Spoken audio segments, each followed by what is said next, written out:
Je m'appelle Axel Blaze et avant d'arriver au collège Raymond et de rencontrer Mark Evans, j'étais inscrit au collège Kirkwood. Il faut savoir que j'étais le capitaine de leur équipe de football et j'avais déjà fait mes preuves en tant qu'attaquant ou en tant que meneur d'hommes.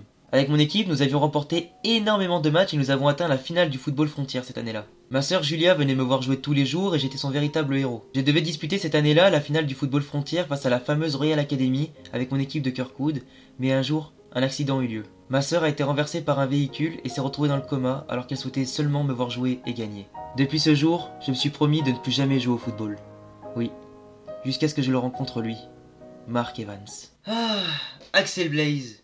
Un nom qui aura quand même fait trembler bien des défenses. Ce qui est clair, c'est que je pense qu'on peut vraiment considérer Axel Blaze comme le deuxième héros principal de la série des premières saisons d'Inazuma Eleven. Non seulement déjà pour sa proximité, son amitié avec Mark Evans qui franchement résiste à tous les obstacles, mais en plus de ça pour son charisme, son potentiel, son talent, ses super techniques de fou malade. Axel Blaze c'est aussi surtout l'un des meilleurs attaquants et un des meilleurs joueurs de la série, toutes catégories confondues. C'est un des personnages les plus appréciés par les fans de par son chara-design, son charisme, son talent, ses super techniques de fou malade, c'est aussi son côté un petit peu distant et froid. C'est vrai que sa personnalité un petit peu solitaire, renfermée, froid et distant envers les autres, ça contraste parfaitement avec celle de Mark Evans qui est plutôt enjoué, chaleureux et qui aime bien aller vers les autres. Ce que j'adore avec ce personnage, c'est qu'il apporte vraiment une véritable valeur ajoutée à toutes les équipes dans lesquelles il est passé, dans tous les groupes auxquels il fait partie, et on prend vraiment plaisir à découvrir ce personnage aussi badass qu'il soit, son histoire un petit peu tragique à certains moments, son histoire pleine de rebondissements également, et on prend vraiment plaisir à découvrir davantage ce personnage. Pour tout vous raconter, j'ai eu l'occasion de rencontrer Mark Evans au terrain près de la rivière alors qu'il se faisait chahuter par deux fragiles. Et pour tout vous dire, je les ai rapidement remis à leur place avec le ballon de Mark et depuis ce jour, Mark n'a pas arrêté de me harceler pour que je rejoigne son équipe de foot. Lors du match amical contre la Royal Academy, je ne pouvais pas continuer à voir un tel massacre. Et pourtant, je m'étais promis de ne plus jamais rejouer au football. Mais il fallait vraiment que j'intervienne. Désolé Julia. J'espère que tu pourras me pardonner pour cette fois. J'enfile le maillot numéro 10 et j'utilise ma fameuse technique de la tornade de feu pour marquer un but synonyme de victoire pour notre équipe. Et oui, vous m'avez bien entendu, j'ai bien dit notre équipe, car dorénavant je vais jouer aux côtés de Mark et de Raymond. Et cette fois Julia, je vais te faire une nouvelle promesse, celle de remporter tous les matchs jusqu'à ton réveil. Honnêtement, l'arrivée d'Axel elle aura vraiment mis du piment à la série, on peut vraiment dire qu'elle a vraiment démarré à partir du moment où Axel rentre dans l'équipe. Le mec, rien que dans son regard et dans l'intensité du regard qu'il avait, tu sentais directement qu'il allait être trop badass. En plus de ça, le mec n'avait même pas enfilé son maillot que tout le monde était déjà à ses pieds, con. Le mec il arrive, petit maillot manche courte, col relevé, il en a direct imposé mon pote. Il est arrivé, il a posé ses conditions, il a éclaté la Royal Academy à lui tout seul avec une petite tornade de feu. Et c'était terminé. Il y a des personnages comme ça dans toutes les séries quasiment qui dégagent une sensation de puissance mais qui est monstrueuse. Et avec Axel Blaze c'est exactement ce qui est là, avec un, je sais pas, un chara-design de malade, un putain de charisme, le mec il explose tout le monde quoi. Après c'est vrai que l'accident de sa sœur a été vécu pour lui comme un véritable traumatisme, il a perdu son quotidien, ses habitudes, il en a rejeté sa nature de footballeur et de gagnant, il a rejeté sa passion. Après c'est vrai qu'il était résigné à ne plus jamais jouer au football, à ne plus jamais toucher un seul ballon toute sa vie, mais il a compris que se sanctionner par rapport à l'accident de sa sœur n'allait ni aider sa situation, ni aider sa passion et sa véritable nature et sa condition, ni aider sa sœur qui était dans le coma. Comme on dit toujours, les habitudes ont la vie dure, les habitudes reviennent toujours, notre vraie nature ressort toujours au bout d'un moment, et le ballon et surtout l'appel du football et de sa passion a pris le dessus sur son quotidien qui était devenu un peu triste quoi. Donc sa sœur adorait le voir jouer au football, donc c'est pas parce qu'elle a eu un accident qu'il faut que tu arrêtes de jouer, ça la rendrait justement encore plus triste le jour où elle va se réveiller si elle sait que tu as dû arrêter le football et ta passion. Au final, grâce à Axel, Raymond a pu l'emporter face à la Royal Academy lors de la finale des sélections avant le football frontière. T'as ensuite eu la victoire face à Zeus en finale du football frontière, ce qui a donné à Axel son tout premier titre après avoir perdu la finale l'année d'avant.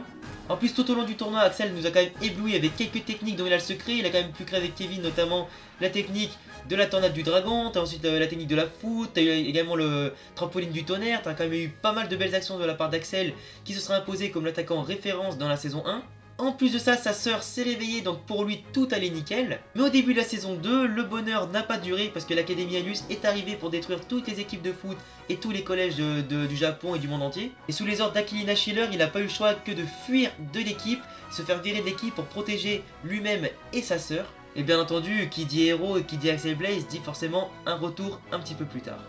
Et pour tout vous avouer, j'étais vraiment déterminé. J'étais enfin prêt à affronter le danger, l'Académie Alus et à montrer qui je suis vraiment. Ce fameux Dvalin d'Epsilon a l'air redoutable, mais je sais que je peux le vaincre. Je me suis durement préparé pour ce moment et pour revenir devant mes amis, la tête haute. Avec mes techniques comme la tornade de feu et ma toute nouvelle technique, la tempête de feu, j'ai réussi à marquer un doublé décisif pour l'emporter et retrouver ce qui était le plus cher à mes yeux. Mes amis, mon équipe le football, ma passion et ma sœur. J'ai également eu l'occasion de rencontrer Sean Frost au cours de ce voyage et de le réconforter un petit peu. Je lui ai dit qu'il n'existe pas de joueur parfait et j'ai enfin pu le voir libéré et découvrir en lui un joueur hors norme. Avec Mark et Sean, nous avons même pu créer une technique appelée la Terre, une technique redoutable qui nous aura permis de vaincre Genesis et enfin de réduire à néant l'Académie Alus. Nous avons réussi à sauver la Terre, notre équipe et tous nos amis. Honnêtement les potes, quand j'ai vu l'Académie Alus arriver et quand j'ai vu Mark Evans et les autres se faire massacrer les uns après les autres, match après match, honnêtement j'y croyais plus à la fin. Et là quand tu revois le retour d'Axel, mais oh my god! Le mec il s'est imposé direct, mais avant c'était la Royal Academy, l'équipe de Zeus. Mais là il a mis la barre encore plus haute mon pote. Il est arrivé, il a massacré la technique de Dvalin avec une tornade de feu et encore plus avec une tempête de feu. Sa nouvelle technique hyper badass. Le mec il est revenu plus fort que jamais avec un power-up de malade. Il sauve son équipe, il s'en frotte les mains. Ça redevient un attaquant référence après Sean, après cette saison-là, surtout après ce match-là. Et c'était une tuerie. Honnêtement, la saison 2, elle a été énorme en personnages découverts, en secrets découverts, en histoire découverte, avec pourquoi pas notamment beaucoup de révélations, plein de nouvelles têtes, beaucoup de nouvelles super techniques, de nouvelles tactiques, etc. Pas mal franchement. Cette saison 2 d'Inazuma Eleven, je sais même pas si c'est pas ma préférée. Et surtout Axel qui a montré qu'il c'était le patron sur le terrain, enfin. Après, il est vrai que la saison 3 a été quand même un petit peu différente avec l'équipe d'Inazuma Japon et surtout le football frontière international. Axel a réussi à se faire sa place bien évidemment dans l'équipe d'Inazuma Japon, il s'est imposé comme l'attaquant référence aux côtés de Xavier, Sean et Austin. Il a également prouvé à son père qu'il n'était pas un bon à rien, que c'était vraiment un excellent joueur qui pouvait montrer de quoi il était capable et surtout s'imposer comme un attaquant référence dans la série. Histoire de dire qu'il pourra faire médecin en Allemagne un petit peu plus tard. Il aura surtout créé pas mal de super techniques comme la tempête du tigre, également le feu tout puissant. Il aura également créé l'ouragan Inazuma mon pote. Et au final, vu tous les buts qu'il aura mis, mais il a absolument rien à regretter. Médecin, tu fais ça après l'étude de médecine gros. T'es champion du monde. C'est incroyable. Je n'aurais jamais pensé faire partie d'une telle équipe, d'un tel collectif, me faire autant d'amis. C'est vrai que je suis plutôt solitaire à la base et j'ai un caractère plutôt sérieux et renfermé, mais j'adore cette ambiance et toute cette joie autour de moi. Ensemble, nous avons atteint les sommets du football frontière au niveau national et international. Nous avons aussi sauvé le monde des extraterrestres et j'ai pu retrouver ma sœur et mon père. D'ailleurs mon père m'accepte enfin à ma juste valeur et à présent je peux m'estimer chanceux de tout ce que j'ai vécu. Je m'appelle Axel Blaze et je suis devenu champion du monde.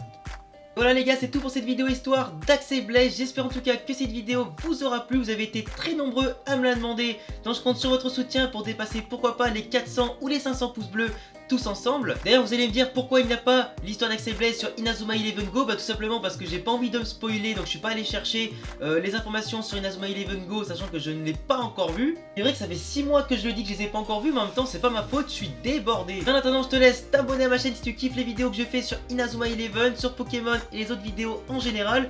Partage cette vidéo partout où tu peux pour atteindre l'objectif des 400 à 500 pouces bleus sur cette vidéo. Dites-moi en commentaire si ça vous a plu, les petits défauts éventuels. Dites-moi également quel personnage vous voulez voir en histoire, que ce soit Xavier, Paolo, Mark Evans, etc. Faites un vote dans les commentaires. Tu peux me rejoindre sur Facebook et Twitter, j'ai mes liens dans la description avec également mon Discord pour discuter avec moi en dehors des lives et des vidéos. Et je te laisse à bientôt pour de prochaines vidéos. Ciao les Inazuma.